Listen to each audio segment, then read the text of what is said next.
Hi, this is Jason from Horrific Nightmares, and this is the next 25 in my 100 movies in 31 days. Um, where we left off was Don't Go in the House, which was part of the Grindhouse and Psychos trilogy. Um, so I had to split them up. So this is where we're going to start this time. I'm going to try to make this not as long-winded as the first one. So from a recommendation from my buddy Horror Hands, Bryn, Tenement. This is one of the ones I wanted to watch, and I had it set out for me to watch, and I love this movie. This movie was so much fun. Yeah. Tenement. Game of Survival. Very cool. And then I finished off the 3-pack with Cop Killer. This actually really surprised me. Had a very basic plot, but I really enjoyed it. Yeah. Definitely a fun movie. Then I busted open another 3-pack, which is Demons 3-pack from Street Show. I started out with Demons 3, The Ogre, which I was actually really surprised. It was a first time watch for me, and I really enjoyed it. And there's a fire engine. Yay! All right. Then I watched Black Demons, and I'll have to say, other than some audio issues that they had in the actual DVD itself, I really enjoyed this one as well. This one actually surprised me too. First time watch. Yeah, Black Demons. Very cool. And I followed it up with a movie, of course, I'd seen before. I do own this on the Sovereign Blu-ray, which is The Other Hell. And this is just a crazy, crazy nunsploitation film. Horror movie. Really cool. All right. Then, some of you guys watched my Blue Underground update or overview. I actually found a copy of this. I told you I was tracking it, and I bought it. And this is Armando de Osorio, director. Now, he, of course, is the director of the Blind Dead saga, Fangs of the Living Dead, and a few more. Like I said, I don't want to make this too long. But this is a documentary about the director. Very interesting. I actually really enjoyed it. Watched everything on it. And then I watched Don't Let Him In. Some of you will see this on What's in the Bag, Jay. Had a great time with this. Wasn't really sure if I was going to like it at first. And of course I explained this in my review, which you've probably already seen. But I did enjoy it. Then I watched Raising Jeffrey Dahmer. Also, an interesting low-budget film, told from the point of view of the parents, which I thought was interesting to me. Very cool. Okay, then continuing on my Mario Bava kick, I watched Lisa and the Devil. Now, I watched The House of Exorcism last month as part of my 88. This month I wanted to watch the Italian version. And let me tell you, these are two completely different movies, pretty much. This kind of tried to piggyback on the Exorcism sort of thing from, of course, The Exorcist, the popularity of it. This is a little bit more linear and very much more strange. Or stranger, yeah. But I actually loved it. So, yeah. Lisa and the Devil. They're essentially the same movie like Evil Eye and The Girl Who Knew Too Much. Then I rewatched Lights Out. I hadn't seen this since it first came out. And this movie is a lot of fun. Yes, they use the same camera trick many times in this film, but I liked it.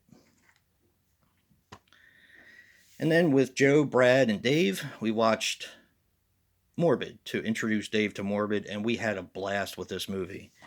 Like I said, I was not always a fan of this film, but when you watch it with friends, it is so much fun. I know that Sub Rosa's releasing Screwdriver and Morbid on a double pack of DVD. I definitely need to pick that up because I want to see Screwdriver really bad. So, yeah. Then I watched Don't Panic.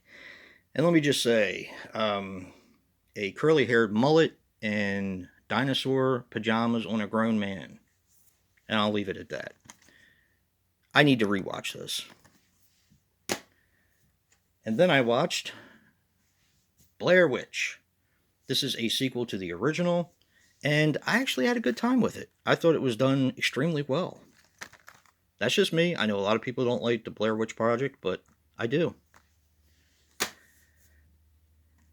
Alright, then I watched So Sweet, So Dead, which is a fantastic giallo. I know Leon from Undead Nightmare talked about this, and this movie is fantastic. Really a good giallo. A little bit more Guillermo del Toro. I have trouble saying that sometimes. Crimson Peak. Love this movie. This movie is visually stunning. Then I watched The Raven with John Cusack. A very underrated movie in my opinion. That's just me. But I do find this movie to be quite underrated. Cusack plays it great at Allan Poe. And then I watched The Relic. The Relic is a lot of fun. A lot of fun. Yeah. Not exactly easy to find on Blu-ray either. Surprised somebody hadn't released it. Okay, now we're going to get into some Herschel Gordon Lewis, The Feast Collection. This is what I watched, and this is going to end the 25 that I'm doing now, so I'm going to run through these.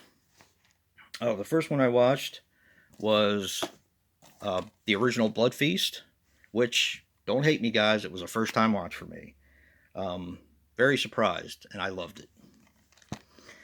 And then I watched Scum of the Earth, which I actually really enjoyed. I thought it was a fantastic film. It really surprised me. After that, I watched the original 2000 Maniacs, which is a lot of fun. I do believe I've seen that before. I can't remember altogether, but a lot of it looked familiar. And I followed it up on this one with Moonshine Mountain, which it's not a good cut of the film, but they did the best they could. Arrow had a disclaimer in the beginning. I actually really liked this movie. I don't know what it was about it, but I really liked it. So I watched all of the first one. Then I watched The Wizard of Gore. Once again, a first-time watch for me. Don't hate me, guys. I know I need to turn in my horror card for that one. But after that, that's the only one I watched off of this one. After that, I watched Color Me Blood Red, which is a lot of fun. I've seen that before. Then I followed that up with The Gruesome Twosome, which was also a first-time watch for me. Yeah. And finally, for the month, I watched A Taste of Blood, which is Herschel Gordon Lewis's longest film, but probably his most mainstream film, and I had a ball with it. It's actually a vampire film. I'll recommend that too. If he's watching, Martin from Anthropomanic Fiend, I think he would really dig this movie. So yeah, that is 25, part 2, out of my 100 movies in 31 days. Of course, there's going to be more of these to come in our next part, but I had to split it up, which is kind of a pain in the butt, but it is what it is. So, yeah. Thank you guys for watching, and until next time, peace.